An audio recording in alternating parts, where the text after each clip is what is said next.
Imagine waking up one morning and finding out that your enemy has a detailed map of your home, not just your address, not just your neighborhood, but the exact floor where you sleep, the exact room where you work, the exact underground shelter where you hide when missiles start falling, satellite images, coordinates, target lists, everything.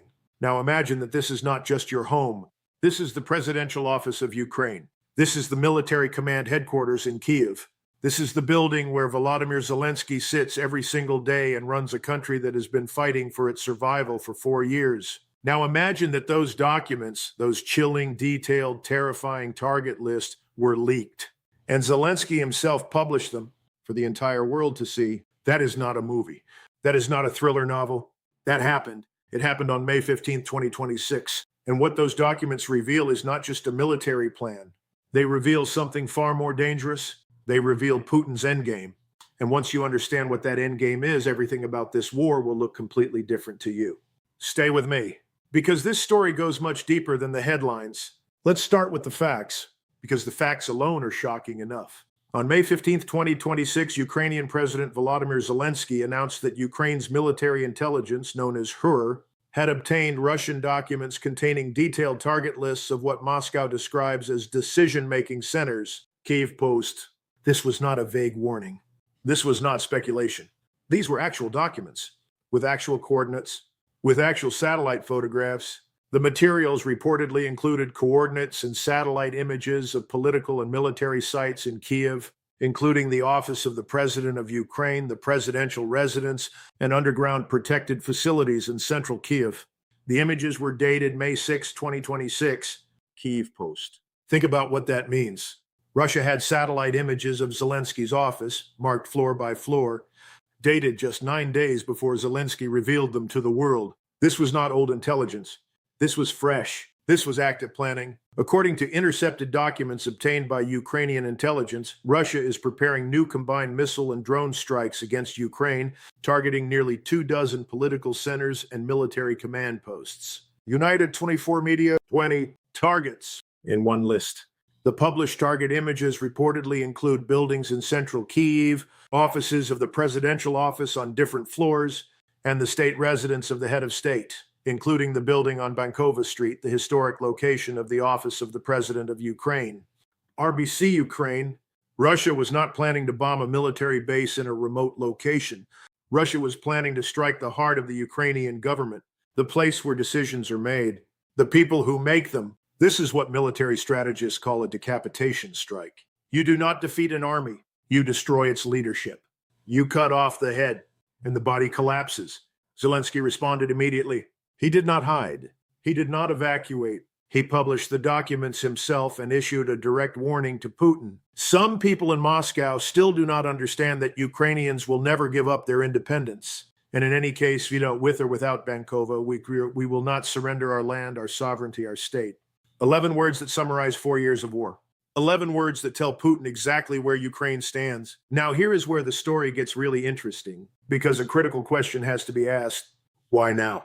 Why is Russia planning decapitation strikes now in May 2026 after 4 years of war? Russia has never directly targeted Ukrainian political leadership at this scale before. Yes, there have been assassination attempts on Zelenskyy. Yes, there have been strikes near government buildings. But a coordinated target list of 20 political and military centers, that is a different level entirely. That is escalation of a completely new kind. To understand why, you have to understand what has been happening on the battlefield in the weeks before these documents were revealed. This warning followed a massive escalation during Russia's full-scale invasion on May 13th and 14, when Russian forces deployed 1,567 drones and 56 missiles in a single coordinated assault. United 24 Media, 1,567 drones. In 2 days, that is not a military operation. That is a message. Russia was telling Ukraine and the world that it has the capacity, the will, and the resources to overwhelm Ukrainian air defenses. Russia's strike on Kyiv on May 15th killed 24 people, including children, as rescue operations concluded at a destroyed residential building in the capital's Darnitsky district. RBC Ukraine, 24 civilians, including children, in one night. And Ukraine's response? Ukraine did not surrender. Ukraine struck back. Ukraine launched major retaliatory strikes, setting fire to Russia's Ryazan oil refinery and hitting multiple military sites following Russia's deadly assault on Kyiv. At least 4 people were killed and nearly 30 injured in Ryazan. Mimicin. Ukraine hit a major oil refinery 900 kilometers inside Russian territory. Ukraine was striking deeper into Russia than ever before, and Russia apparently had had enough. Kyiv's forces have devoted considerable resources to eliminating Russian air defenses, which are no longer sufficient to protect every strategic target. At one point, the threat of Ukrainian attacks closed all 4 of Moscow's international airports simultaneously. Foreign policy. All 4 Moscow airports closed because of Ukrainian drone threats. Putin was being humiliated on his own territory, and humiliated leaders make dangerous decisions. Putin even felt compelled to ask U.S. President Donald Trump to dissuade the Ukrainians from attacking during Russia's Victory Day parade on May 9th. The Russians are clearly rattled. Foreign policy. Putin, the man who presents himself as the strong, unshakable leader of a great power, asked Trump to ask Ukraine to please not attack his parade. That is not strength. That is a man under pressure. And a man under pressure escalates. The decapitation plan is not a sign of Russian confidence. It is a sign of Russian desperation. But wait, because the leaked documents reveal something even more alarming than strikes on Kyiv. They reveal that Russia is considering opening an entirely new front in this war. And this new front does not just threaten Ukraine. It threatens NATO itself. According to Zelensky, the alleged plans involve a strike launched from ally Belarus, which could also serve as a launch pad for assaults on Ukrainian decision-making hubs. The purported plot places Poland and the Baltic states of Lithuania and Latvia, all sharing borders with Belarus, at potential risk. British brief. Belarus, the country that has been Russia's silent partner since the beginning of this war, the country that allowed Russia to launch its initial invasion of Kyiv from Belarusian territory in February 2022. Russia is now, according to these leaked documents, considering using Belarus again, but this time not just to attack Ukraine. Zelensky stated that Russia is considering plans for operations to the south and north of Belarusian territory, either against the Chernihiv-Kyiv direction in Ukraine or against one of the NATO countries directly from the territory of Belarus. Mimicin. Against NATO countries directly from Belarus. The Suwalki Gap, a 40-mile stretch linking NATO members Poland and Lithuania and running between Russian and Belarusian territory, is considered the alliance's most vulnerable point. Both Lithuania and Latvia have already reinforced their frontiers with Belarus and Russia in response to these revelations. British brief. The Suwalki Gap is the nightmare scenario that NATO military planners have been discussing for years. If Russia moves to close that gap, to cut off the land connection between Poland and the Baltic states, it would trigger Article 5 of the NATO Charter. That is the clause that says an attack on one NATO member is an attack on all. That is the clause that could turn a regional war into a world war. Zelensky issued a direct warning to Belarusian leader Alexander Lukashenko. Ukraine will undoubtedly defend itself and its people if Lukashenko makes a mistake and decides to support this Russian intention. And to make the threat absolutely clear, we continue to document Russia's attempts to draw Belarus deeper into the war against Ukraine. This is not just about Ukraine anymore. This is about the entire European security architecture that has existed since 1945. Now, I want to give you the military reality behind these threats, because Putin's endgame is not just about targets on a list. It is about capacity. It is about whether Russia actually has the industrial power to execute these plans. And the answer is deeply alarming.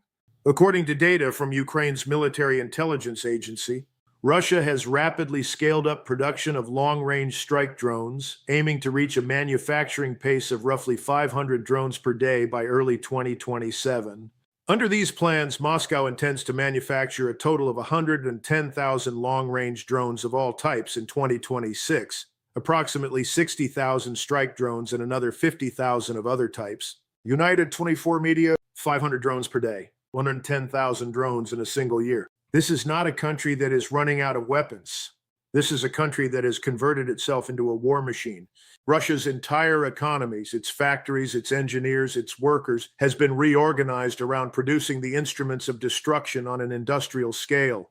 And those drones work. We saw it on May 13 and 14. The 567 drones launched in 2 days.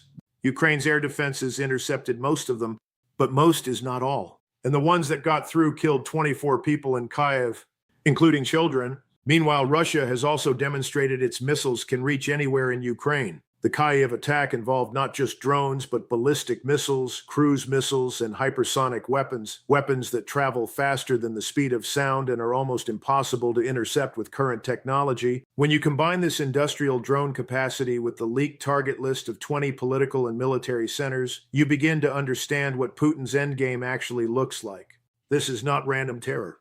This is systematic targeting. This is a plan to destroy Ukraine's ability to make decisions, command its military, and function as a state. But here is what makes this story more than just a tragedy. Here is what makes Zelensky one of the most remarkable political leaders of the modern era. He knew about these documents. He had the information. He could have kept it secret. He could have quietly moved his headquarters. He could have disappeared into bunkers and let the world wonder what was happening. Instead, he published the documents himself. He put them on social media for the entire world to see. He essentially said to Putin, I know what you are planning. The world knows what you are planning, and we are not afraid. This is psychological warfare at the highest level. By revealing the target list publicly, Zelensky accomplished several things simultaneously. First, he put the international community on notice. Every NATO country, every European government, every American senator woke up on May 15th and read that Russia was planning strikes on the Ukrainian presidential office. That creates political pressure. That makes it harder for politicians in Washington or Brussels to look away. Second, he demonstrated that Ukrainian intelligence has penetrated Russian military planning at a deep level. Russia now knows that its operational security has been compromised. It knows that Ukraine is reading its documents, intercepting its communications, accessing its plans. That is a powerful deterrent. Third, and most importantly, he sent a message to the Ukrainian people. He said, our enemies want to destroy our leadership. They have a list, they have coordinates, they have satellite images, and we are still here. We are still fighting. We will never surrender. Zelensky announced that Ukraine's military is already selecting targets for subsequent long-range responses against Russia to counter the ongoing strikes on Ukrainian cities and villages. United 24 Media, Ukraine is not just defending. Ukraine is counterattacking.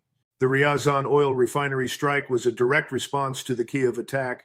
Ukraine is telling Russia, every time you hit us, we hit you back. Harder, deeper inside your territory, at targets that matter to your economy and your military machine. Ukraine has developed a theory of victory that involves the destruction of Russia's oil and gas infrastructure. A Ukraine strike campaign has succeeded in cutting Russia's oil export capacity by 40%. Foreign policy. 40%. Ukraine has reduced Russia's oil export capacity by nearly half through drone and missile strikes on Russian refineries, pipelines, and energy facilities. That is not a small achievement. That is strategic impact at a level nobody expected Ukraine to be capable of 4 years into this war. Now, I want to tell you something that most people do not fully appreciate, because the leaked target list is alarming. But Russia has been trying to kill Zelensky since before the full-scale invasion even began. The former head of Ukrainian military intelligence, Kirilo Budanov, now chief of staff to President Zelensky, is known to be a student of Israeli targeted killings. The Ukrainians have assassinated a string of Russian military officers, politicians, and propagandists, some of them in the heart of Moscow. Foreign policy. Ukraine has been fighting this shadow war for years, and Russia has been fighting back. Multiple assassination attempts on Zelensky have been documented. Russian agents have been caught inside Ukraine trying to establish sniper positions, trying to plant bombs, trying to bribe Ukrainian officials to betray the president's location. All of them have failed. Zelensky is still alive, still working, still leading. But the leaked documents represent something different. This is not a covert assassination attempt by intelligence agents. This is a military plan, a plan to use ballistic missiles, cruise missiles, and hypersonic weapons to destroy the physical buildings where Ukraine's government operates. You cannot stop a hypersonic missile the way you can arrest a spy. Russia is still trying to assassinate Ukraine's presidential office chief even during peace talks, according to reports from May 15, 2026. RBC Ukraine, even during peace talks, even while diplomats are sitting at tables trying to find a way to end this war. Russia is still actively trying to kill Ukraine's leadership. That tells you everything you need to know about what kind of peace Putin actually wants. Now let's put all of this together, because the title of this video is Putin's Endgame. And I want to be very precise about what that actually means. Putin's endgame is not simply to win on the battlefield. Ukraine has proven that cannot be done quickly or easily. 4 years of war. hundreds of thousands of casualties, trillions of rubles spent, and Ukraine is still standing, still fighting, still launching drones at Moscow airports. Putin's endgame has evolved, and the leaked documents give us a window into what it looks like now. The endgame has three components working simultaneously. Component 1, destroy Ukraine's decision-making capacity. The target list of 20 political and military centers is the operational expression of this goal. If you destroy the presidential office, the military command, the intelligence headquarters, and the government ministries in a coordinated strike, you create chaos. You force Ukraine's leadership underground. You slow down decision-making. You create confusion in the military chain of command. You do not need to occupy Kiev if Kiev cannot function. Component 2, exhaust Western support. Every day this war continues, the cost to Western countries increases. American military aid, European financial support, the political will of democratic governments facing their own domestic problems. Putin is betting that exhaustion sets in before Ukraine achieves a decisive advantage. The massive drone and missile barrages, 1,567 in 2 days, are designed not just to destroy Ukrainian infrastructure, but to make Western populations ask, how long can we keep doing this? Component 3, freeze the conflict on favorable terms. Putin does not need to conquer all of Ukraine. He needs to freeze the conflict with Russia in control of enough territory to call it a victory. The territories Russia has already annexed, Donetsk, Luhansk, Zaporizhzhia, Kherson, and Crimea, represent a massive land grab. If Putin can lock in those gains through a peace agreement, he wins. Not everything, but enough. The decapitation strike plan serves all three of these goals. It destroys decision-making. It shocks the West. And it creates maximum pressure on Zelensky to negotiate from a position of weakness. Let me close with the bigger picture. Because this story, these leaked documents, this target list, this moment in history is about more than Ukraine and Russia. It is about a fundamental question that every generation eventually has to answer. What happens when a nuclear-armed authoritarian power decides that the rules of international order do not apply to it? What happens when one man decides that borders can be changed by force? What happens when satellite images of a president's office appear on a Russian military target list? The answer to that question is being written right now in Kyiv, in Moscow, in Washington, in Brussels, and in every country that is watching and making notes about what the future of global order looks like. Zelensky has given his answer. He published the documents. He stood at his office on Bankova Street. He looked into the camera and said, "We are not moving. We are not surrendering. We are not leaving." He warned, unlike the aggressor state, where there is a clear author of this war and a long-standing circle around him that sustains his detachment from reality, the source of Ukraine's defense is the readiness of the Ukrainian people to fight for their independence and for their own sovereign state. Kyiv Post. That is the difference between Putin's endgame and Zelensky's endgame. Putin's endgame is about territory, about control, about power concentrated in one man and sustained by fear. Zelensky's endgame is about something harder to bomb, something that does not appear on any satellite image, something that cannot be put on a target list. It is the will of a people who have decided that freedom is worth defending, regardless of the cost. Whether that will is enough to survive what is coming, the drone swarms, the missile strikes, the political pressure, the exhaustion, that is the question that will define not just Ukraine's future, but the future of every free nation on this planet. This is Empire Signal. The war you are watching is not just Ukraine's war. It is a test of whether the world we built after 1945, a world of borders, of sovereignty, of international law, still exists, or whether we are already living in something new, something darker, something that leaked documents and satellite images of a president's office tell us is closer than we think. Watch carefully, question everything, and never stop paying attention to the moves that nobody else is watching.